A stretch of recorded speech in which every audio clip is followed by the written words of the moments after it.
So we are kicking off with Hollie Crompton. So Hollie is Social Mobility Lead at PwC. And I think it's fantastic to be starting with Hollie because we know PwC has been at the forefront of thinking about this, of taking action, of trialling how you try and increase social mobility at work. And we can see quite how effective that has been for them, because they were, in 2019, they were the #1 ranked employer in the UK Social Mobility Employer Index. So Hollie will have a wealth of insight and advice and wisdom to share with us. So I'm going to hand over to Hollie now, and she's got a presentation, and then we'll have time for Q&A. So Hollie, thank you for joining us, and over to you for the first session. So thanks very much. Really pleased to be here today. As Helen said, I'm Hollie Crompton and I'm the Social Mobility Lead for PwC. So today I'm going to try and cover off the business case for social mobility from an employer's perspective, PwC's social mobility strategy and key focus areas, and then some words of wisdom, key hints and tips and useful resources and research. So if we could move to the next slide, please. Thanks so much, Kieran. So I'm not sure anyone on this meeting could really argue with the business case for and the reasons to advance social mobility in the UK. I think we're all supportive of the fact that it is simply the right thing to do. But I'm going to try and give you the business perspective on this and talk through why it makes good business sense to prioritise social mobility. So businesses have a major role to play in being part of the solution. As employers and influencers on the society that we serve, business has the power to work alongside other parties to effect positive change, and we should use it both by taking steps within our own organisations and by working alongside others to increase the impact of our combined efforts. For anyone on the meeting who hasn't come across PwC before, we're a professional services firm providing services for clients including audit, tax, advisory, consulting and technology. And we were ranked #1, as Helen said, in the Social Mobility Employer Index in 2019 and 2020, and we won Organisation of the Year award at the UK Social Mobility Awards in 2020. Social mobility and inclusion more generally has been a key issue within accountancy and professional services for a long time. Many professional services firms have led the way among traditional professions in taking action on social mobility, and there's been lots of action around access and now more around career progression too. If you look at the top of the Social Mobility Employer Index, there are many professional services firms in there. So there has been a lot of progress made, but there's still much, much more to do. At PwC, our social mobility vision is to lead by example as a social mobility employer and to be recognised as an inclusive organisation where people from all backgrounds are able to work, develop and succeed, and to use our skills and resources to enable people from disadvantaged backgrounds across the UK to make the most of their potential, whether at PwC or elsewhere. In 2017, we created a dedicated social mobility team, which is part of our wider inclusion, community and wellbeing team. We developed a 5-year strategy, which has approval from our firm's leadership and covers activities relating to recruitment, development and progression, communities and advocacy. It includes a range of targets relating to both our work internally and with our communities, and we hold ourselves accountable by publishing that data on our progress every year in a social mobility scorecard within our annual report. We do appreciate that not all organisations will have the level of resources needed to create a full-time dedicated team in this area, but we do recommend having a strategy with senior level support and a way of measuring accountability. You don't have to be a large organisation like PwC to make a difference. Every organisation of every size can make a difference in their individual interactions. I've just seen a comment come through on the chat that the sound's gone for someone. Can I just check others can hear me?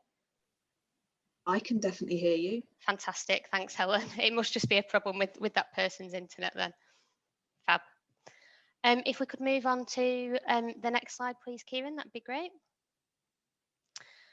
Fantastic. So the business case, social mobility goes to the heart of PwC's purpose, which is to build trust in society and solve important problems.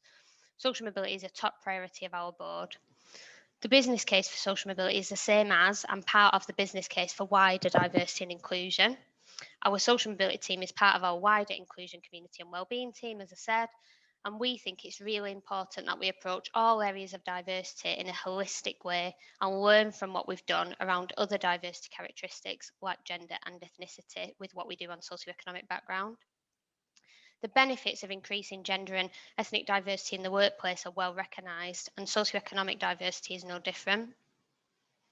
Supporting social mobility is good for the economy because skilled people are able to access the right jobs and opportunities. It's good for businesses who are able to find the right people to meet their growing needs on their doorstep. And it's good for society. It means increased equality of opportunity and access. So, just to go into a bit more detail on each of these areas, in terms of talent, at PwC we employ over 20,000 people in the UK, and access to skills and talent across the UK is absolutely critical to us. We're a people business and we need a diverse workforce with diversity of thought and ideas to serve our clients. There's a huge talent pool out there, so why wouldn't businesses want to make the most of that and hire the best people no matter where they're from and what their backgrounds are? There's massive untapped potential across the UK. Evidence shows that mixed teams are more creative and resourceful than narrow teams. Technology is also transforming our business, and we need to attract talent from a wide variety of backgrounds and experiences to make sure we're able to respond to the changing needs of our clients. We can't accurately predict what job roles will be available and what they'll look like in years to come. It makes increasing sense to recruit on the basis of behaviours and potential rather than on past performance. We know that winning in the marketplace and delivering value to our clients is all about our ability to put before our clients a high performing, diverse team made up of people who bring fresh insights, different thinking styles, different experiences, and those insights don't come from a homogenous group. Data shows that employees from lower socioeconomic backgrounds perform at least as well as their more advantaged colleagues and often outperform them. So, to quote a Social Mobility Commission statistic, in 7 leading law firms, employees educated at state schools are 75% more likely to feature in the top decile of performers than those educated at independent schools. Role models are really important both internally and externally, and we've developed a Social Mobility Stories series to highlight the diverse backgrounds of our people and to encourage discussion.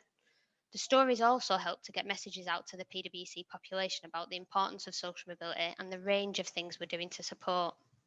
We've created a social mobility network to increase the impact that the firm's social mobility approach can have locally and create a strong network which feels more of a community of practice, creating greater collaboration across the firm. Just going to go into a bit more detail around competitive advantage. We believe it's right to be a diverse and inclusive firm, and that will help us to build better relationships with our clients to give us a competitive edge. Taking action on social mobility has a really positive impact on the perception of business in wider society, and widening opportunity can also contribute towards a more loyal and talented workforce. Potential recruits are often really interested in this and in the actions that we're taking on diversity and inclusion, and the issue is really important to clients and to potential applicants as well. People want to work for businesses with a purpose, and making a commitment to improving social mobility can enhance a business's reputation and image. So finally, on corporate social responsibility, which I think is probably the most obvious business case point here, as I mentioned earlier, our social mobility team is part of our wider inclusion, community and wellbeing team. Our community outreach programme is specifically focused on disadvantaged groups, including disadvantaged secondary school students, undergraduates and refugees. Our inclusion, community and wellbeing team also focus on other areas of diversity and inclusion, wellbeing and our work with charities and social enterprises. And we believe it is the responsibility of business to get into communities, into schools, working with disadvantaged young people, and that we can make a huge difference to future society, employability, and the prosperity of the country in the long run. Upskilling young people in society to secure employability and be productive economically is good for business and good for society. And as I said earlier, young people will need skills for jobs that we don't even know about now because of technology. And it's really important that as businesses, we play our role in providing people with the skills they need for the future. Our outreach activity also provides opportunities for our staff to volunteer, which is something we know is really important to them and to potential recruits to the firm as well. We each get 6 days of time every year to volunteer, and in our financial year 2019, 33% of our staff delivered over 83,000 hours of volunteering in our communities. We know our staff who volunteer are more engaged in their roles and in their day jobs than those who don't. So as you can see, these three things are all interlinked, and prospective employees and clients really do look for companies with a purpose. If we could move on to the next slide, please, Kieran. Thank you.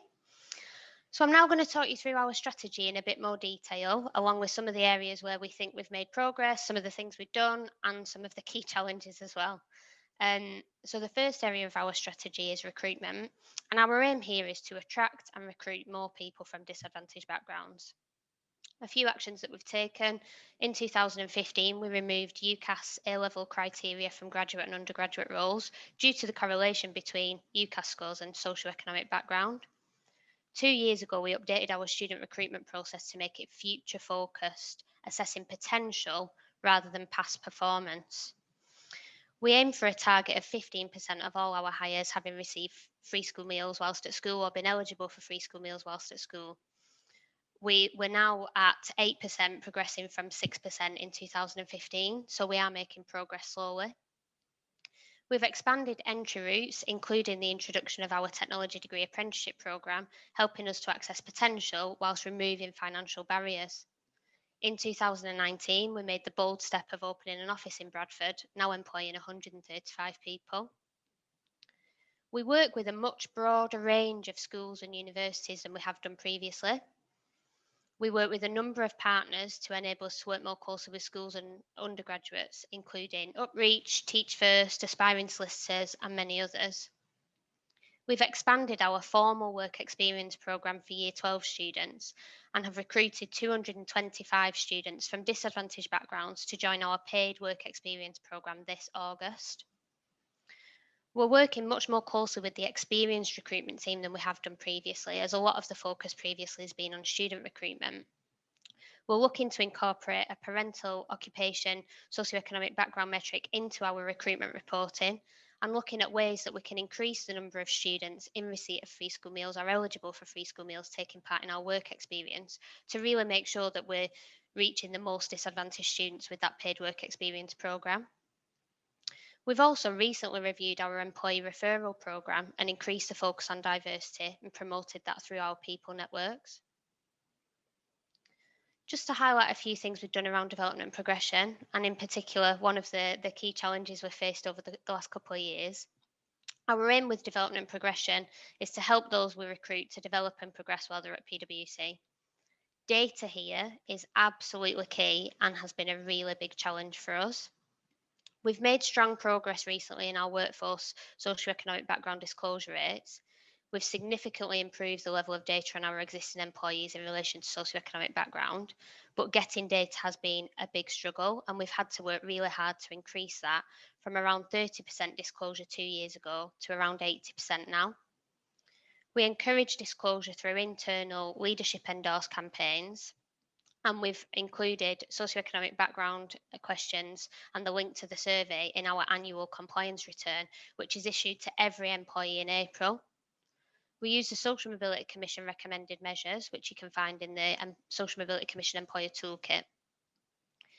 We found that when asking for socioeconomic background data, it's key to be clear about the relevance to your organisation, why it's useful, and what you're going to do with the data, as well as providing lots of reassurance over confidentiality and who's going to have access to that data. We're working in partnership with University College London on a large-scale review of the impact of socioeconomic background on the careers of our people.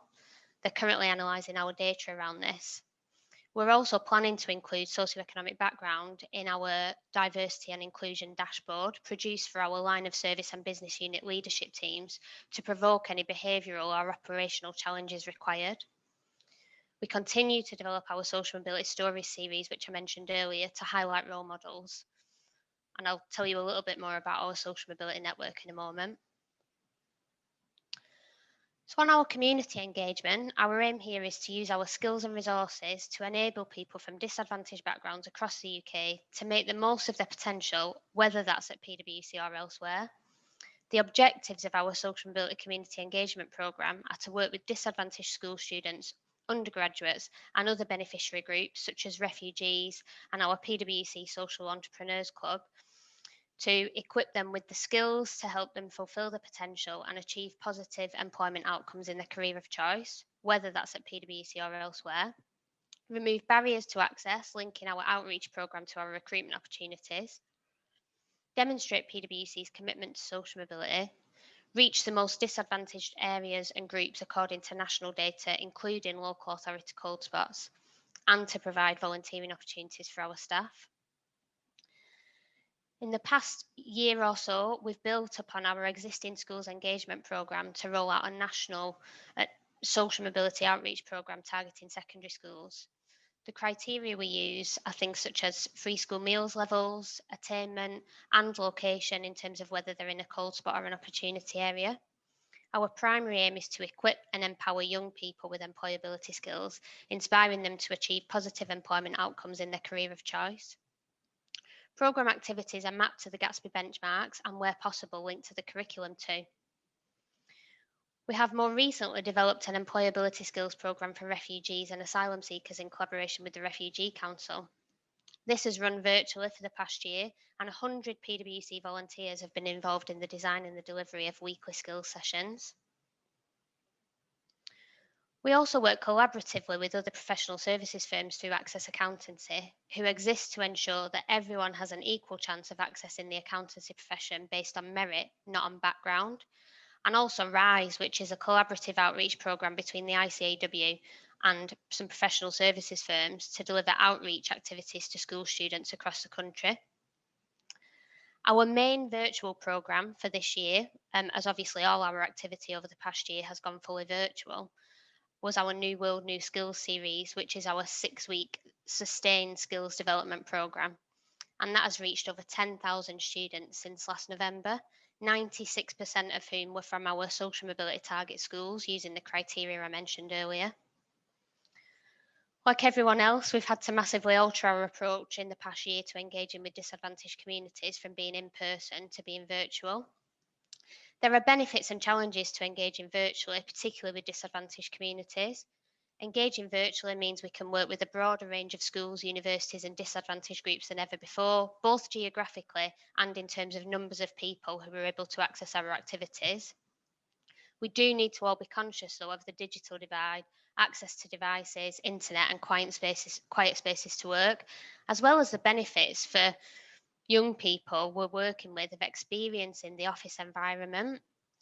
We would really like to get back to face-to-face engagement when we're able to, but we will continue our virtual programme to run alongside that. So we're looking to run a hybrid programme for next year. We want to be able to reach those who don't live close to our offices or aren't able to access our in-person events through the virtual activity, but also then to bring a number of school students in particular into our offices.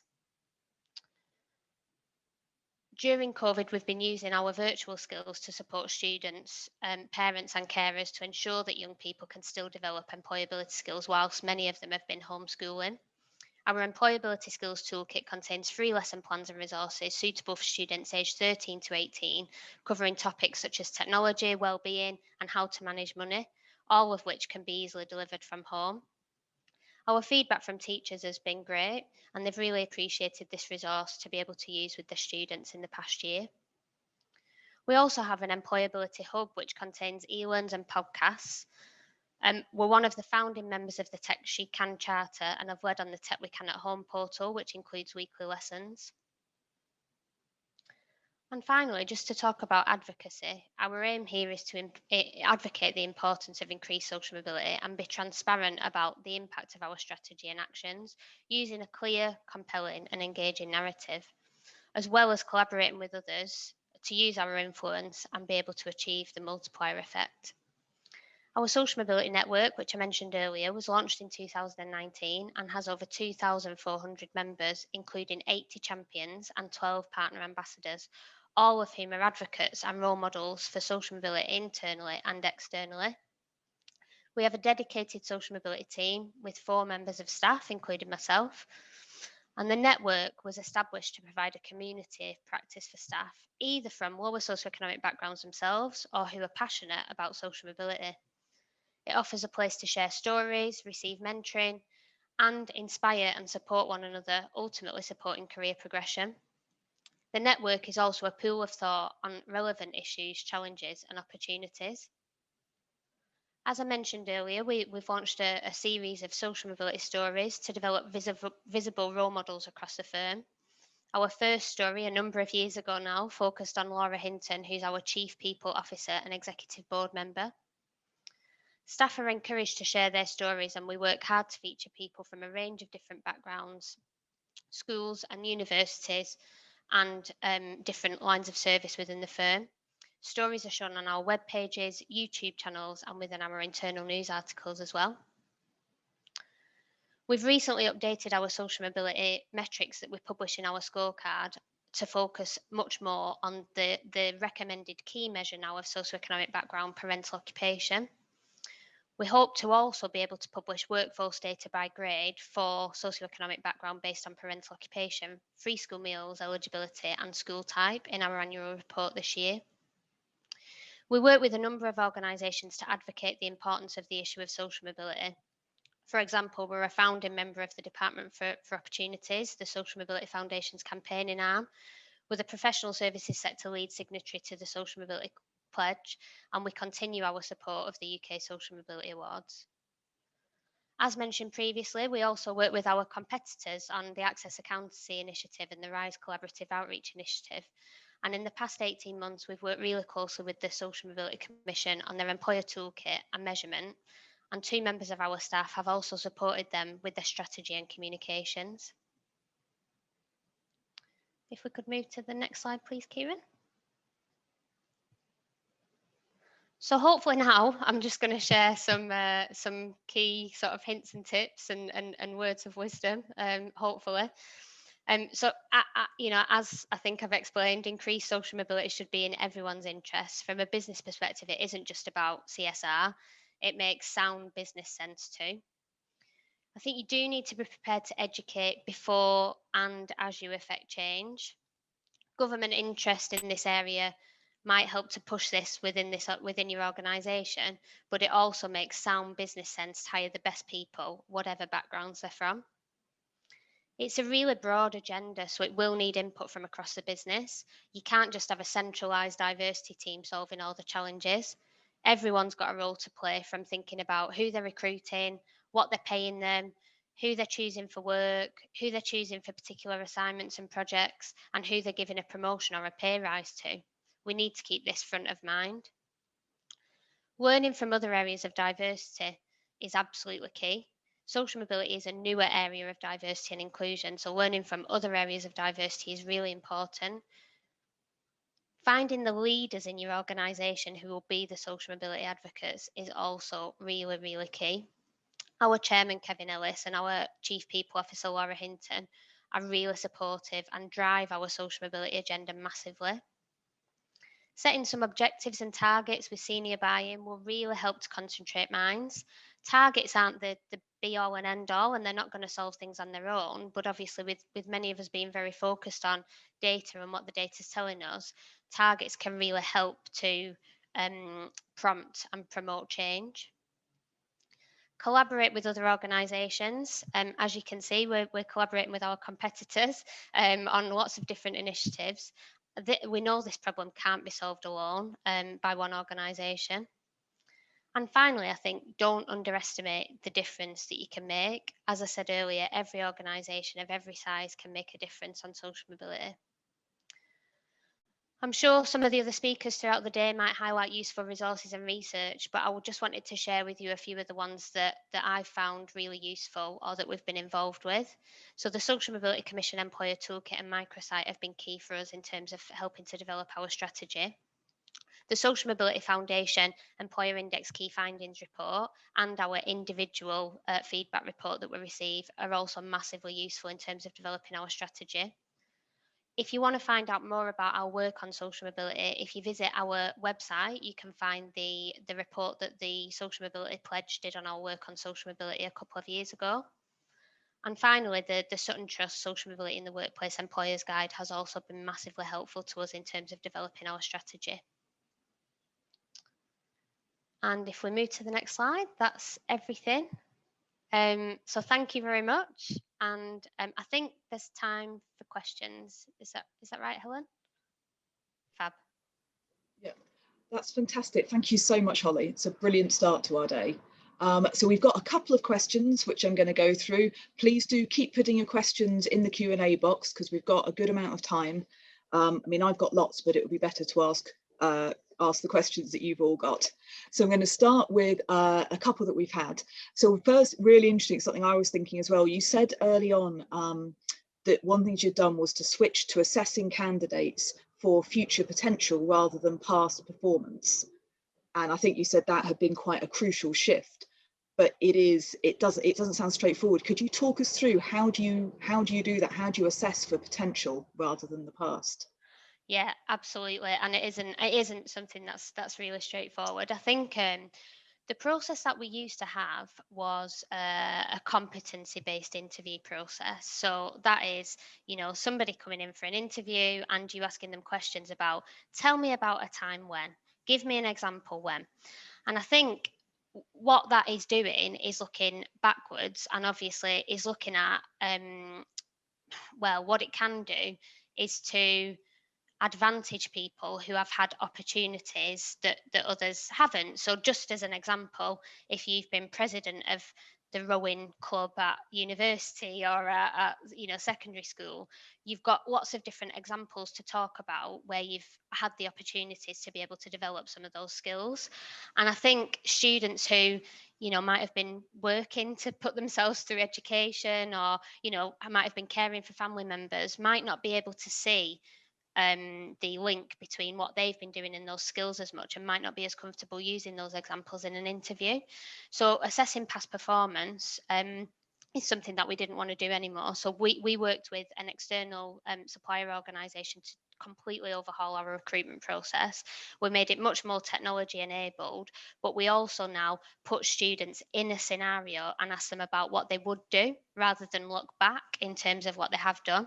So our student recruitment process for most of our roles no longer includes a partner or director interview, which also takes away some of that bias around sort of team fit or some of the subjective views that interviewers might have.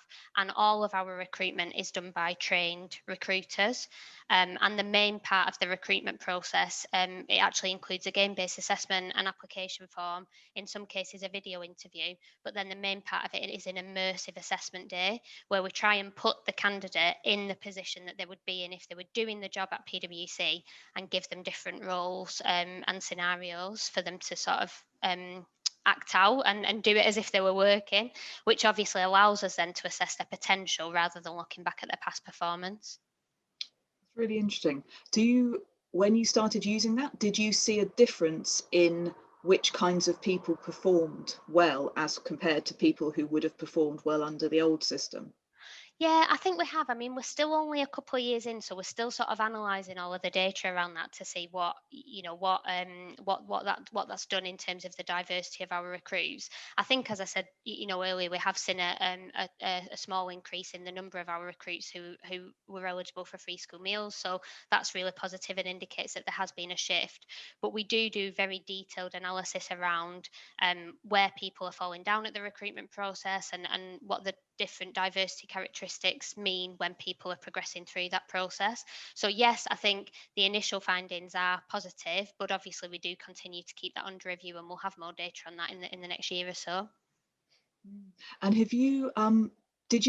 was there any resistance? Because I'm thinking for hiring managers, for people who are very used to the competency approach, was there any concern that they would end up getting people who were not kind of equipped for the job, who were not as confident in? How did that go?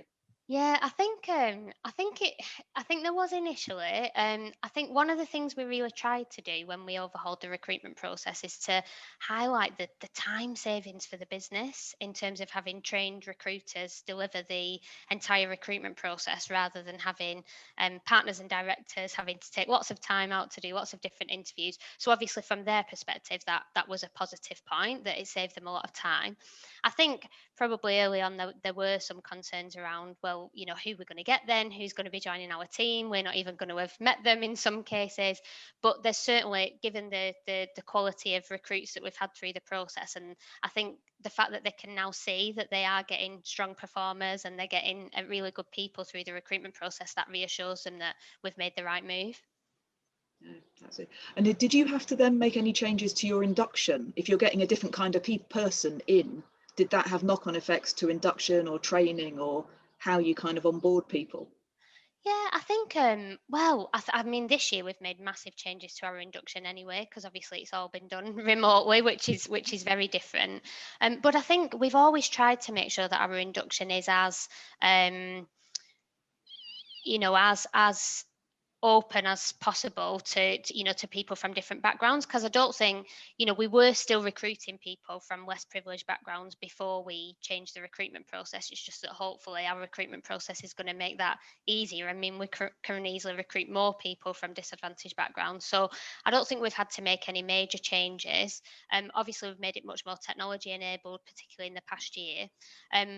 What we do know is, with our apprentices and school leavers in particular, they do need that little bit more support, understandably, when they're very early on in their careers. Some of our apprentices and school leavers are joining us straight from sixth form. So we do have support in place in terms of career coaches. So everyone gets a career coach, but I think career coaches for apprentices and school leavers know that they need to provide that additional support when people are very new to the firm and straight out of school. And everybody who joins PwC also gets access to a buddy as well. So someone who's probably, a year or two ahead of them in terms of their career, who's recently joined, who can be that person that they can ask any question of. They don't have to go to somebody really senior to get an answer to a question that they might think is silly, but it definitely won't be. They can go to their buddy and ask them anything they want to. Does this apply to all recruitment? Because it sounds like it's a lot the kind of entry-level recruitment where you're recruiting a lot of people. If you're recruiting higher up the firm, do you do the same thing? Yeah, so the recruitment process is different for experience recruitment, and experience recruitment is an area that we have, I think, really increased our focus on in the past year or two, working with them to embed social mobility into their strategy as well. So the recruitment process for experience recruitment is slightly different depending on the role that you join in within PwC, and sometimes includes online tests, interviews, case studies, things like that. And what we've been working on with the experience recruitment team is a number of projects over the past few months.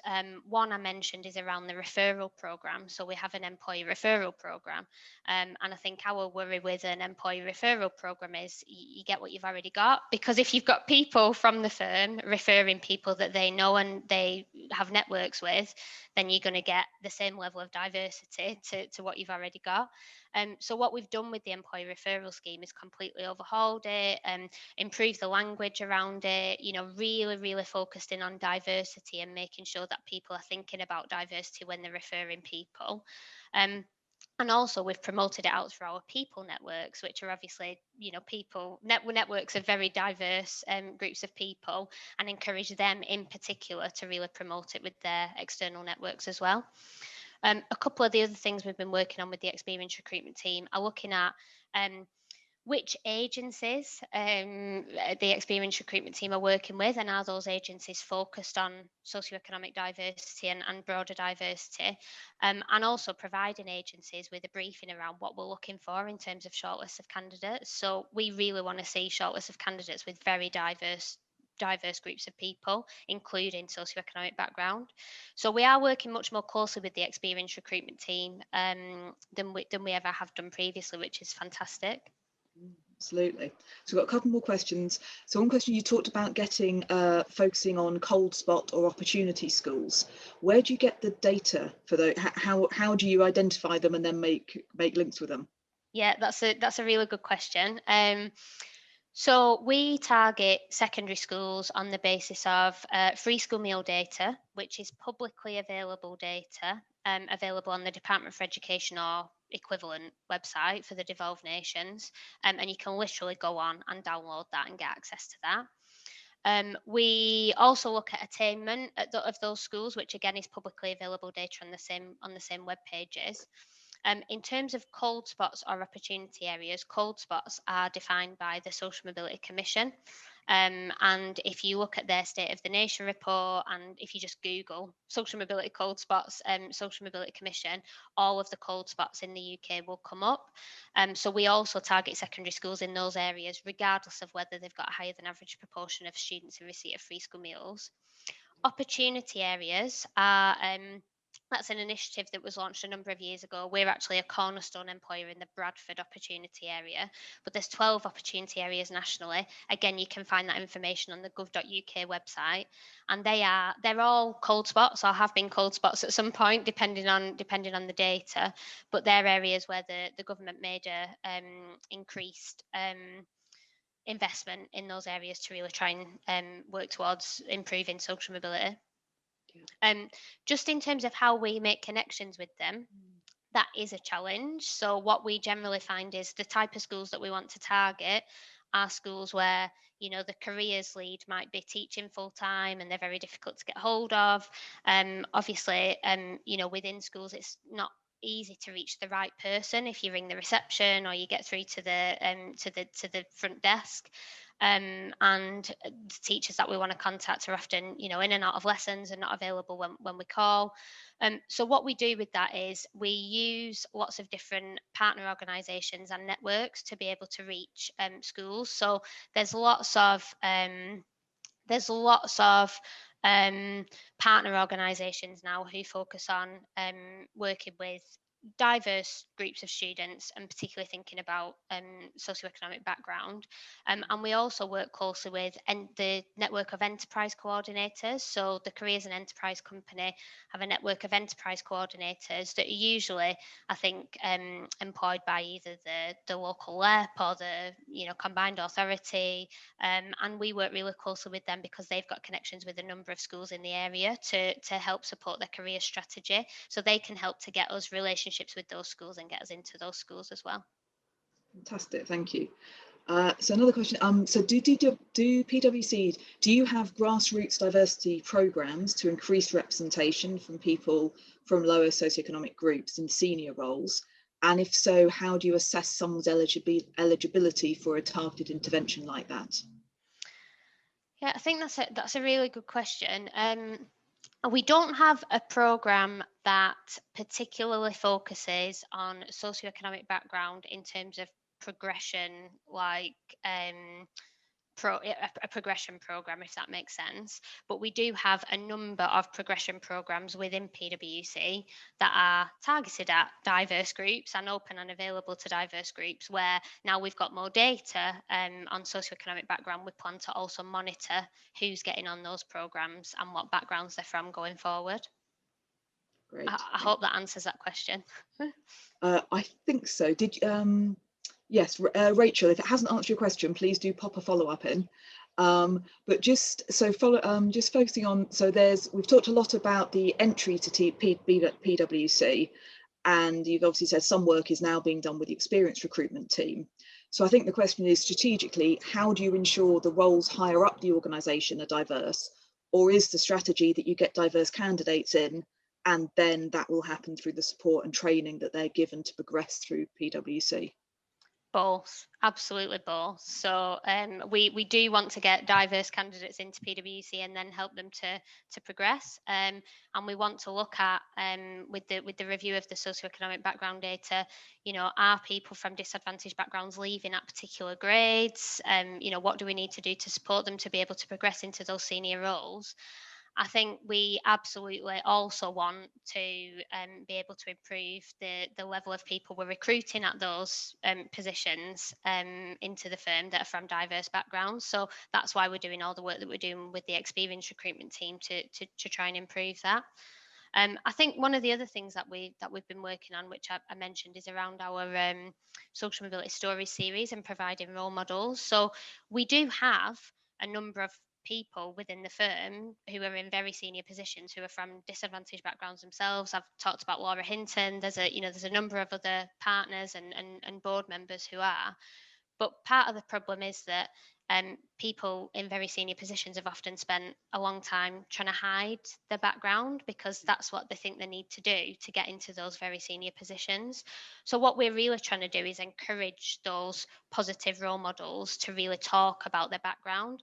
Socioeconomic background obviously isn't a characteristic that you can see as you can do with some of the other diversity characteristics. So, we need to make sure that our senior people who are from disadvantaged backgrounds are sharing that information and sharing the stories about their background. Yeah, fantastic, thank you. So the next question is about, you mentioned your refugee skills programme. Could you say a little more about that? Yeah, absolutely. We a lot of the work that we've done with community engagement previously has been with school students and disadvantaged school students. And what we found is, we've got a really enthusiastic and entrepreneurial group of people within our business, obviously that we've recruited, and they often want to go off and do things and support groups that they're sort of passionate about. And we had a number of people within the business that were really passionate about the refugee crisis and issues facing refugees a couple of years ago.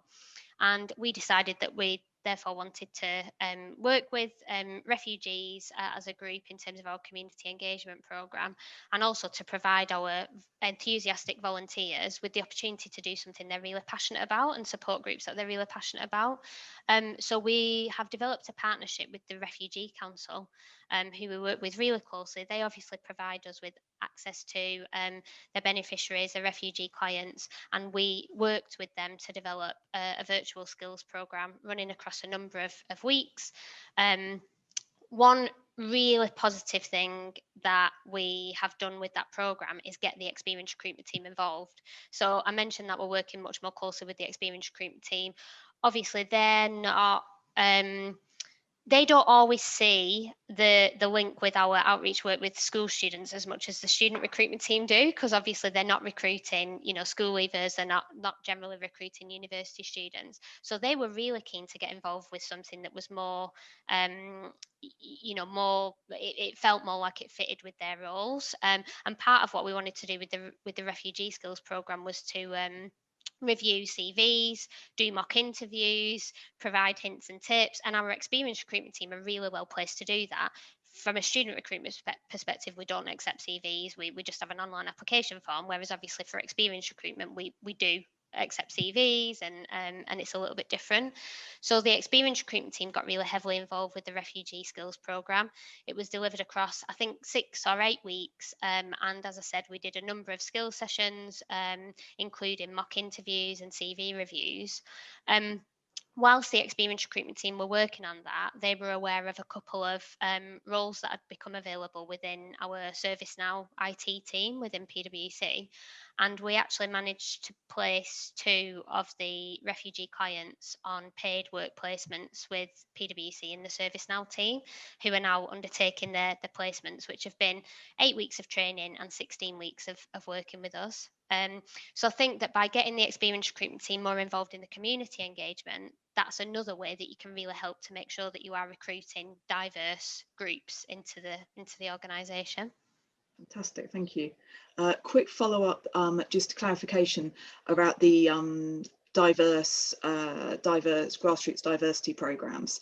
So do you basically group all diverse backgrounds together and then offer the same learning objectives to all? And do you find the barriers are similar across different groups who you're trying to increase representation of? I think lots of times the barriers are similar. They're not always the same, but I think lots of times the barriers are similar. I think in terms of formal progression programs, we don't have one that specifically focuses on socioeconomic background. But what we do have is the social mobility network. We've got a mentoring program within that is available to anyone within the network. So I think whilst we don't have a formal progression program that focuses specifically on socioeconomic background, we do have other progression enhancing activities that are available to individuals from lower socioeconomic backgrounds. I think it's certainly something that we'll keep under review. And when we, now we've got the data, as I said, and we can do a lot more with that. If we do find that we've got particular issues at particular grades, then that might be something that we want to consider in the future, putting in place a formal progression route. But the formal progression routes that we've got, Rachel, are actually open to all staff. And as I said, now that we've got our socioeconomic background data, we do want to be looking at who is getting onto those or who is making the most of those and what backgrounds they're from. Brilliant, thank you. Another question, very practical questions. Are there set questions that you ask in your monitoring data on socioeconomic background? Yes, absolutely. And they're the Social Mobility Commission recommended measures. So you can find them on the Social Mobility Commission website, Social Mobility Works.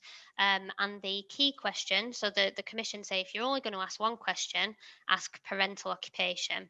And the parental occupation question was previously 4 questions. It was a key question with 4 sub-questions, quite complicated.